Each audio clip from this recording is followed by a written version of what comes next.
jelang debat keempat dimulai. Anda masih menyaksikan jelang debat calon wakil presiden hanya di Kompas TV bersama saya Friska Narisa. Yang ada di layar Anda adalah calon presiden nomor urut 1 Anies Baswedan beserta istri Ferry Farhati yang akan segera bertemu dengan calon wakil presiden nomor urut 2. Informasinya sudah bertemu dengan cawapres nomor urut 2. Ya, kita lihat itu sudah ada di gambarnya Muhaimin Iskandar yang akan nantinya bersama-sama menuju ke Jakarta Convention Center, tapi akan bertemu dulu untuk berbincang dan juga mempersiapkan segala sesuatunya jelang debat Cawapres 2024.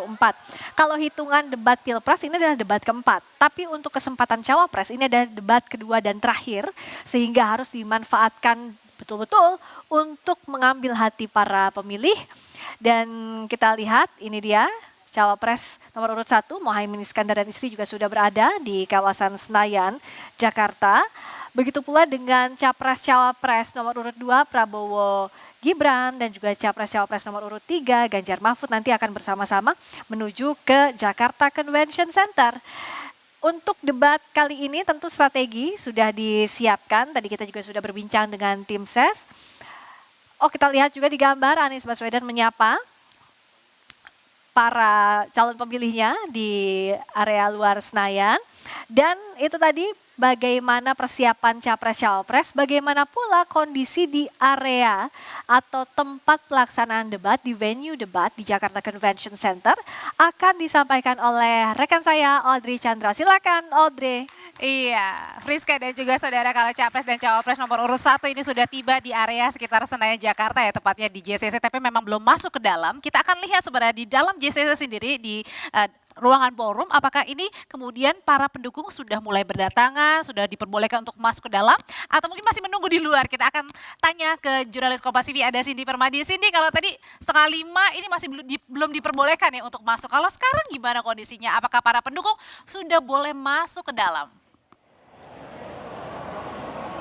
Iya, kalau tadi kami lihat dari para undangan masing-masing paslon, misalnya tadi ada dari Kapten Timnas Amin, Syawgi Alaidrus sudah hadir, kemudian juga ada Sekjen PDI Perjuangan, Hasto Kristianto juga sudah hadir.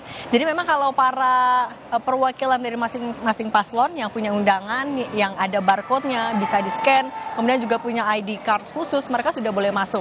Dan tadi memberikan sedikit bocoran, misalnya kalau dari Timnas Amin, Kapten Timnas Amin, Syawgi Alaidrus bilang, ya publik saksikan sajalah nanti akan seperti apa jalannya debat. Yang pasti Cawapres nomor urut 1 Muhaimin Iskandar sudah melakukan persiapan diskusi dengan seluruh tim internal dan juga eksternal dari Timnas Amin, kemudian juga mendengarkan masukan-masukan. Kemudian juga Timnas Amin sebelumnya sempat bilang kalau Muhaimin Iskandar akan tetap menjadi dirinya sendiri dalam debat. Itu kejutannya seperti apa juga yang akan diberikan Muhaimin Iskandar akan sama-sama kita lihat.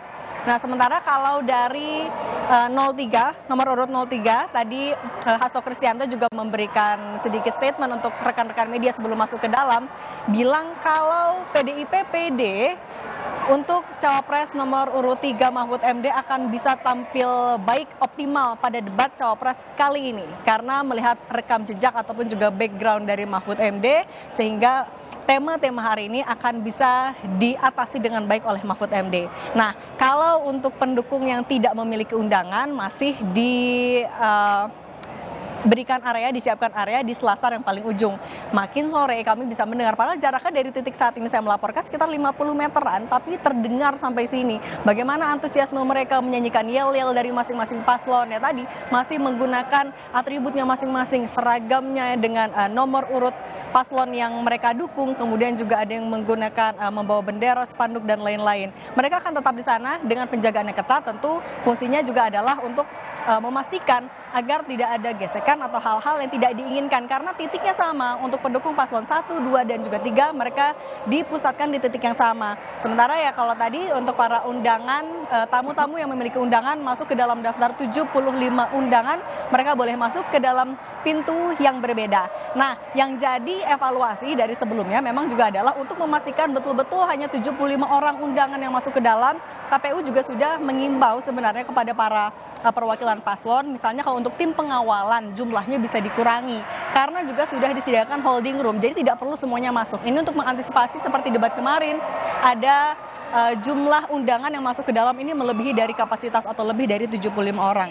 Kemudian juga KPU mengimbau sebenarnya bagi para pendukung yang mau menyampaikan aspirasinya atau menyampaikan dukungan sebenarnya tidak perlu hadir langsung karena kita juga tahu masing-masing paslon sebenarnya sudah menggelar agenda nobar di titik-titik yang berbeda. Jadi bisa difokuskan ke sana sehingga di area JCC sendiri tidak terlalu banyak jumlah pendukung yang hadir atau bahkan sampai melebihi area selasar yang disiapkan oleh KPU.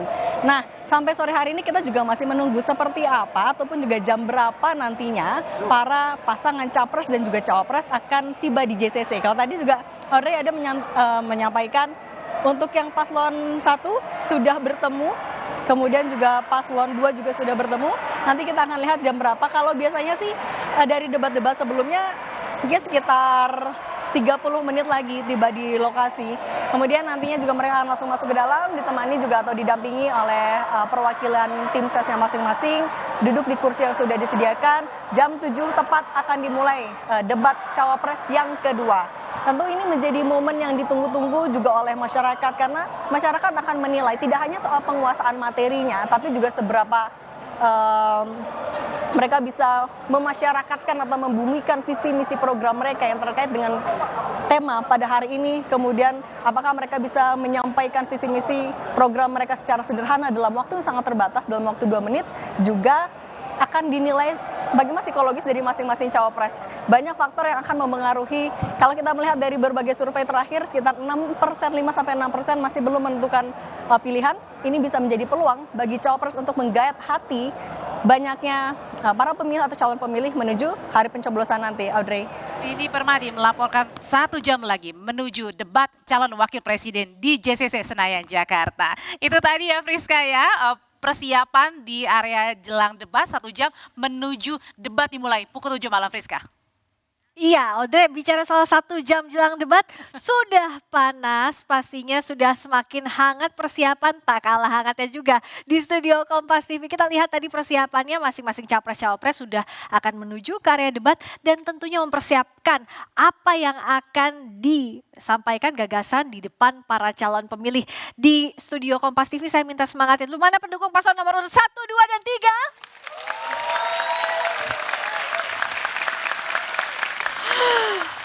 Itu tadi sudah juga tidak kalah semangatnya dan bagaimana pula strategi lebih detail dari masing-masing tim ses paslon nomor urut 1, 2, 3 kita akan bahas di jelang debat Pilpres 2024 usai jeda. Tetap bersama kami.